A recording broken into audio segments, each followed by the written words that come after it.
Nick Aguilar. Welcome to the podcast, brother.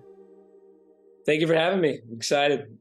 How are you, man? How's you guys are touring in all over Europe right now, right? You guys are starting the tour soon, right? Yeah, so we flew out a few days early, about a week early before we actually start the European tour because our guitar player Josh and his wife, now wife, Angela, officially got married. And yeah, man, it was definitely a very fun wedding, to say the absolute least. We all had a blast, and we're kind of just taking it easy in Spain for the next few days before we have to fly to the UK on Wednesday to officially start the tour. But yeah, that's where we're at right now. Well, congratulations to Josh. That sounds awesome, man. It sounds. I mean, I saw some of the pictures and videos that you posted on your Instagram, and it looked nice, man. You looked very, very, very nice, man. Good stuff. Yeah, thanks, dude. Yeah, I was definitely feeling myself for sure. I haven't worn a suit in a long time, so yeah, felt is good. is that kind of why your voice is a little tired? Were I you? think it's a combination of me being congested, uh, definitely shouting a lot at the wedding. Yeah. Uh, but I don't know. Yeah, I don't really know what it is, but I've been trying to take care of it. Yeah, man. I mean, you are a touring artist, which is super tiring in of itself. I mean, much less to say that you are the drummer of Frankie and the Witch Fingers.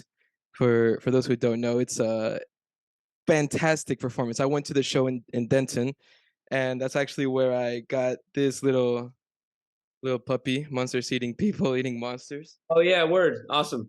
I Yeah, you that actually was at I forgot the name of that club, but I remember it being a pretty damn good show. Yeah, wild, man. I got this thing signed. I spin this all the time. It's one of my favorite records by you guys. thanks, man. I appreciate it. Yeah, man. But I mean, you guys go all out on your concerts. Like it's you can't like fake that. You can't like show half-ass to a Frankie and the Witchfinger concert and like pretend like you're not giving it your all. Or at least that's what it feels like. Well, I think So of it like this. It's like um, there are a lot of different bands out there who have their way of delivering a live performance, and um, I think the way that we prefer to deliver our performance is just like going all out. We want to show that we're having a good time. And if it shows that we're having a good time, the audience is way more inept to have a good time as well. So I think that's just how the band, even before I was into the band, has kind of always operated. And I think we like to exert that energy as much as we can. So yeah. it's wild, man. I love it. It's really like one of the coolest bands to see perform, I think. Thanks, man. Yeah, I mean, that really makes me happy. And, a lot of people say how fun it is to see us live. And Yeah. that's what keeps us good. That's what keeps, us going, and me too. And, even though I'm tired a lot, Right. it's worth it for sure. And, I could be better at when I sleep and when I don't sleep, but, we'll Yeah. see. Comes time. Yeah, man. Do you have anything that you think like motivates you to play like do you have like one thing that you really enjoy when performing or something that gets you going or anything like I'll tell that? you right. Yeah, man. I'll tell you right now. I think the best thing that gets me going is just, you know, showing that I'm having a good time Yeah. and receiving it back from the audience too, and making them feel good too, having them smile, having them jump around. You know, Yeah. um, it's very rewarding. I like to show. Um, I like to, I try to put this in the right words here. I like to. Yeah. I like that. That's my love language, I guess. Is Yeah. music people performing music for people and having them feel good because of what we do there on stage. And Right. yeah. Yeah, it's interesting. It's almost like we're watching you like just have a really good time almost, right? I mean, for the most part, yeah, 90% of the time, yeah, I am. But 10% of the time, there might be something going on in order, and I may like, oh crap, like what the hell? I don't know. Like I might be having a technical issue with my gear, which usually throws me off, or the audience might be a little tough. But when Yeah. you're having when you're having a bad, I do my best to when I feel like I'm having a bad performance or something isn't really going right, I kind of have to tell myself like, look, if you don't channel this positively, you're going to feel awful after. And Whoa. I've learned that the hard way in the last few years of me playing drums a lot more, Yeah. especially on the road. And it's definitely I don't get as down on myself as much as I used to. That's for sure. And Yeah. it takes a lot of time for certain musicians to figure that out. And I don't know. I think Yeah. beating myself up in a way tastefully keeps me humble in a sense.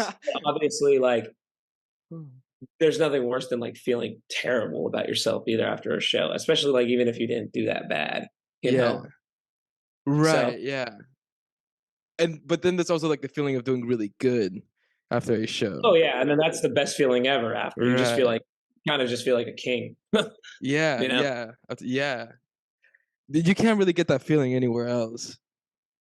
No, man. I mean, I'm sure there's certain people who get that feeling, like Mhm. athletes, Right, yeah.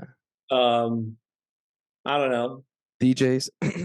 Yeah, athletes, DJs, um, I don't know. People have their high. People have their natural highs in life, and whatever that they may be, whatever those may be, I applaud them for it. And I know that my best high is playing a damn good show for people, Yeah. uh, and having them stoked on it. And if I'm stoked on it too, well, then that's great as well. But ultimately, I want to make the people happy first, and then if I'm happy, that's just like Yeah. icing on the cake.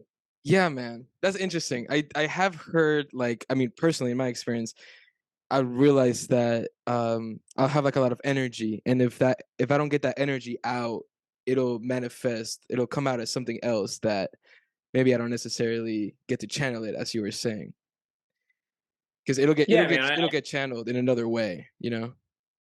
Yeah, exactly. And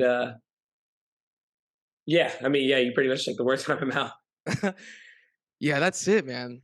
That's that's it. Cause I also play the drums, and I love, like, taking my energy out. Like, it's one of the few instruments that you're supposed to hit, like, really hard, you know? I mean, it's really technical, super It's technical. definitely I def I definitely feel a lot better. I definitely feel a lot like if I'm having a bad day and I know I'm going to have to, go to band practice or have to play a show, or even if I just want to go play, like if I'm not feeling the best, but I know that like I have my drums, like I know I'll always feel better if I play for even at least like 30 minutes, you know. I'm Oh, glad that I have uh yeah. that outlet in that regard. It makes me it's I'm very grateful for it. Yeah, and do you, like, practice, or do you just, like, jam? Like, you know? Like, do you, like, do you still try to, like, learn things in the traditional way, or Oh, for sure, man. yeah? Like I don't do it as much as I used to, but Hmm, I drumming in my opinion is the most uh like being a drummer in my opinion, it's like I think of it like this. I don't know if a lot of people would agree with me with this statement, but I think that the guitar is probably like the hardest instrument to like get down with time and like basic chords. mhm, Um, it's probably like the hardest thing, but there's a lot of but there's a lot of shredders out there. Like I feel like there's a lot of guitar virtuosos and masters out there who are pretty incredible. yeah, However, I think and I think the opposite is like the exact opposite with drumming. Like drumming is if you have a basic rhythm, it could be pretty easy, relatively easy to pick up. And it was for me. I don't know if anybody could say the same, but I've been playing for Mhm. like 6 years now.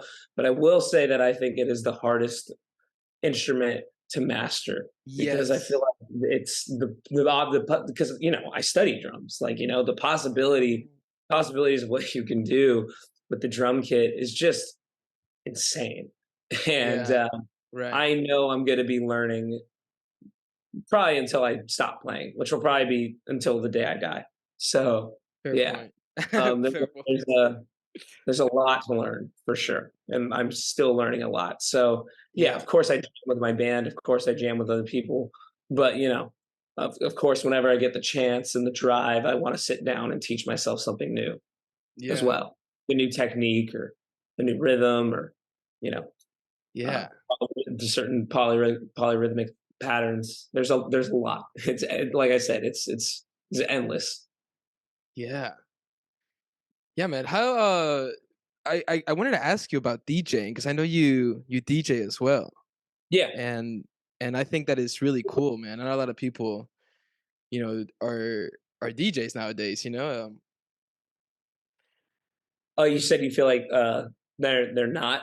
Yeah, like it's more of like a rare thing now, I feel like, you know, Uh, maybe DJing. maybe where you're at in Dallas. I feel like in Los Angeles where I live, there's DJs Yeah. are dime a dozen. But Yeah. yeah, I mean, the reason how I got into that was just because of I've always been into collecting records, Like but since you were and a kid? since I was about like 12, 13, yeah. Whoa. But then as I got older, I started to kind of like, start, collecting a little bit more. And I don't even remember exactly how I started doing it, but I remember I kind of like started just like playing a lot of my favorite records, like at like, I think somebody asked if I wanted to do it at a show one time. And then when the pandemic hit pretty hard, I kind of just started to teach myself how to maybe get into it because I was like, I have all these records, but I don't know. It's definitely sorry for yawning. All Like good, I all said, good. I'm running on fumes here over here, and with the jet lag and everything still. But yeah, man. I view DJing as I do like with drumming, and Yeah. it's a it's I've only been DJing pretty seriously for only about 2.5, 3 years now, Mm. and I would say that I'm you know immensely better at drumming than I am at DJing. But I don't know. I've seen myself progress a lot, and I've gotten to DJ a lot of my favorite clubs as special guests, and I'm a part of my favorite that was once my favorite club in Long Beach called the Good Foot that I'm now a resident at, which means I do it every time it's a thing whenever I'm not on tour. Oh, But, it's an nice. honor, and it makes me think, okay, maybe I'm not so bad at this thing, So Yeah. I mean, I love your Instagram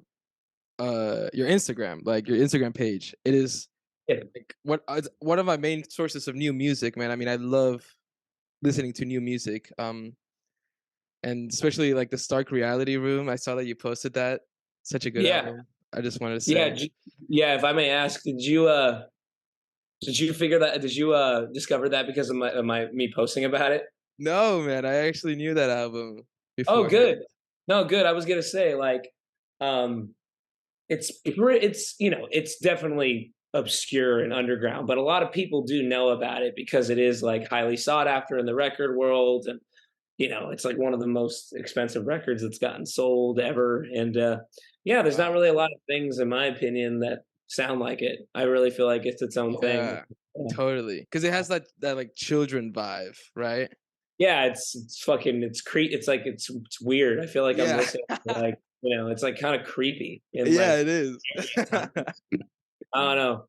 Yeah, it's like just weird acid jazz rock funk shit. I don't know. Like I said in the post, I'm not really good with words when it comes to describing music and why I like it, but like I'll just say like, hey, like I listen to a lot of shit and there's certain things that really pop out. And that's a record that for sure within the last year in which I discovered it has really popped out at Mhm. me. And Same here, whenever man. Yeah, whenever I discover things like that, I want to share that with people, and hopefully they feel the same way, you know? Yeah, that is always, like, the best when you find a new song, I mean, and then you can share because nobody knows it. That's pretty cool.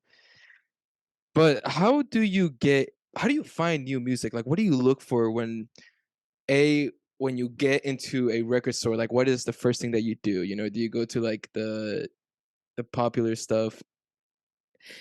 Tell And you right now, if I well, when you mean how do I discover like new music in general, or like if I go into a record shop and look for records that I want? yeah, I guess it's like, Because yeah, 2 different questions. yeah, well, if I'm discovering new music, I'll tell you right now. Um, Let me think about this for a second, because I'll tell you right now. Recently, man, it's a lot of word of mouth, like of just like Oh, friends who are also into all kinds of music as well. Like yeah, I have a bunch of friends who are record collectors and DJs who are constantly sending me stuff. But hey, I think you might like this. I think you might like this, and I do the same to all of them as well. So I really right. feel like that's a fun thing to do. Okay. You know, and I discover a lot of music through that way. I go to a lot of my favorite DJ nights around LA of certain music that I like. And that's how I discover a lot of my new favorite stuff. Like, for example, um, Funky Soul at El Cid in Los Angeles, which is every Saturday. And Mhm. yes, I mean every Saturday. You know, I hear a lot of stuff I do know, but also a lot of stuff that I don't know. And you know, I'll whip out the Shazam, or you know, I'll ask the DJs after, like, "Hey, what was that song that you played at that time?" Because I really liked it. Or I don't know, my Yeah, friend Dave, he goes by Boss Harmony, Boss Harms. He does a night in LA called Bamboo, where he plays like a lot of obscure Latin music and reggae music, which I very much love as well. Um, so you know, going to DJ nights, exchanging certain songs with a lot of my other friends who are record collectors and DJs, but and also, man, just the internet. Like, I browse Discogs a lot on my fair in my free time. ooh, You know, a lot of stuff shows up in recommendations, or you know, I'll explore certain genres of like certain subgenres of certain music of stuff that yeah. I've like. For example, like I told you, I love Latin American music. That's a very broad term when you really when you really when you really just say that, because there's hundreds of different kinds of Latin American music. But you Yeah, know, you might be familiar with salsa music, but I am very obsessed, and I have been obsessed with a while with a subgenre of salsa music called guaguanco, which whoa. derives from salsa music. And you know, I'll go on Discogs and I'll click on guaguanco, and then like a bunch of guaguanco, you know, LPs will come up, or 45s. And you know, when I'm bored in in my free time, you know, I'll just listen to shit, and you know, I'll see what's hot, I'll see what's popular, or I'll even go completely in the opposite direction to see what's cheap, and like, you know, and try to get it Oh, before it gets, you know, expensive, because you never know. yeah, Um, so I would say that those are like the three biggest ways in which I discover new music.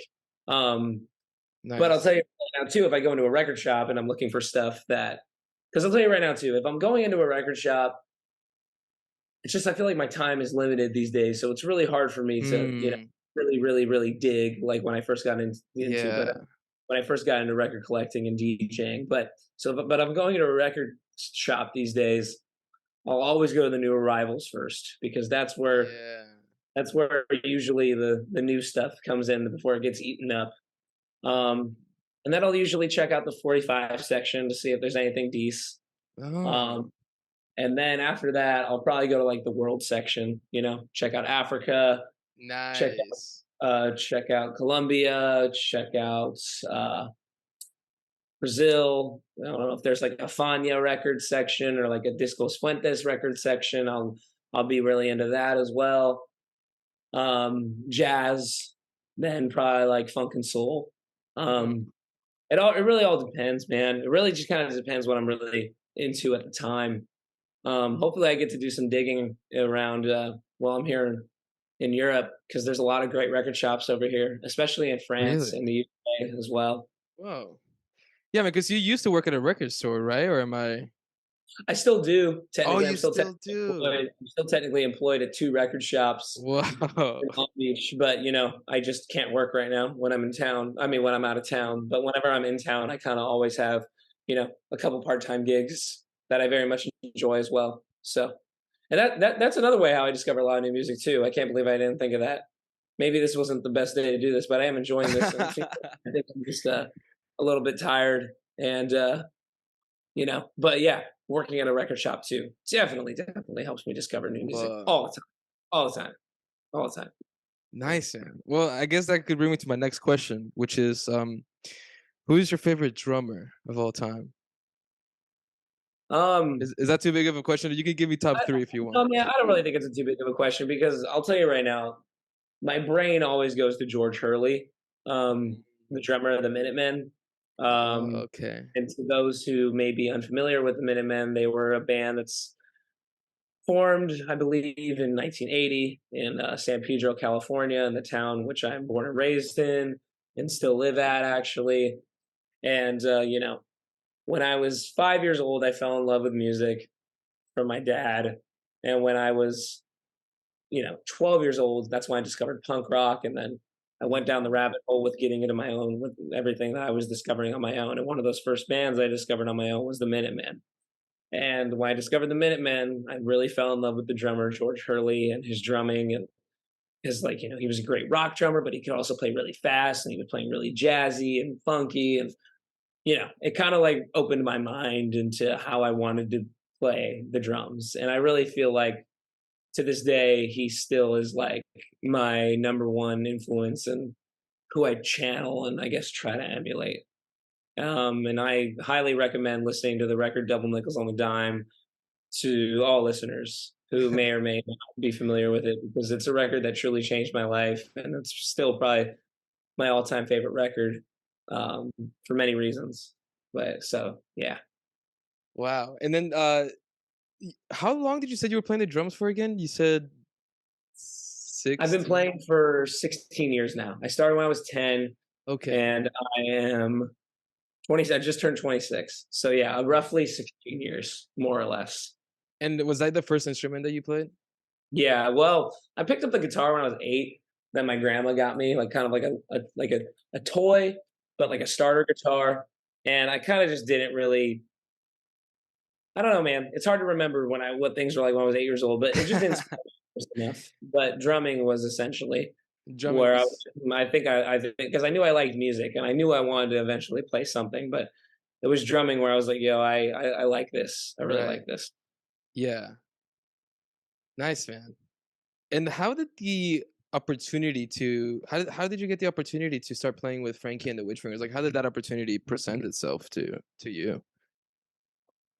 I'll tell you very simply and quickly. Dylan, the singer, reached out to me on Instagram because they said they were looking for someone new to write and record with.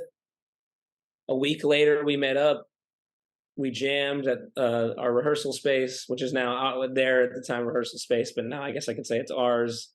Jammed for like 4 or 5 hours, hung out a little bit during that time, and I think everybody was so happy with how it went that pretty much like as soon as I got home, like 45 minutes later, they asked me to join. And here I am, not even 2 years later, only about Wow. a year and a half. Been, yeah. But it Wow, feels like it's man. been forever because we've done so much together already, like put Yeah. out an EP, got a new record coming out in a couple months, done over 100 shows with them now. Um, yeah, it's I've spent well, half my life within the last year and a half with them for sure, and if not more. So it's been great to say the absolute least, man. Yeah, yeah. Yeah, man. I can say that too. That great band.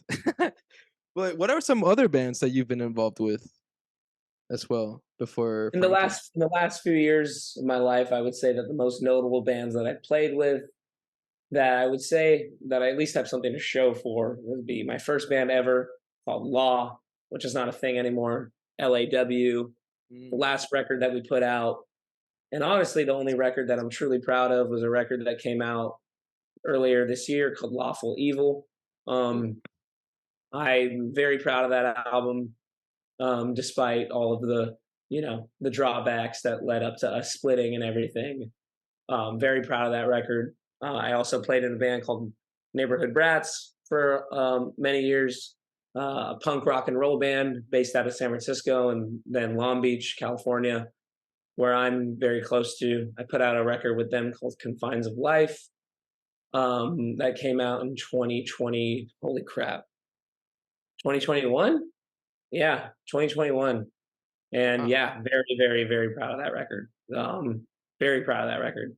And I still play with a band called Slaughterhouse, based out of Los Angeles, which is a more gothic inspired punk rock band. And Wow. got a record with them in 2021 as well called Fun Factory. Yeah. Oh. And you wrote these parts? Um, yes. Yeah, I would say so, more or less. Yeah, well, at least the drumming for sure. I mean, like I said, I don't know play guitar, don't barely write, barely contribute to lyrics. But yeah, I was very much heavily involved with the writing process on all of these records, and I'm for sure credited on all of them as well. Nice, man. Yeah, I wanted to ask how you create drum parts for songs. If you have like a process or anything special that you do when writing, do you like write it on paper or anything or? No. I mostly kind of just, if somebody comes with me to a riff, I'll pretty much almost on the spot have a general idea of what I want to do.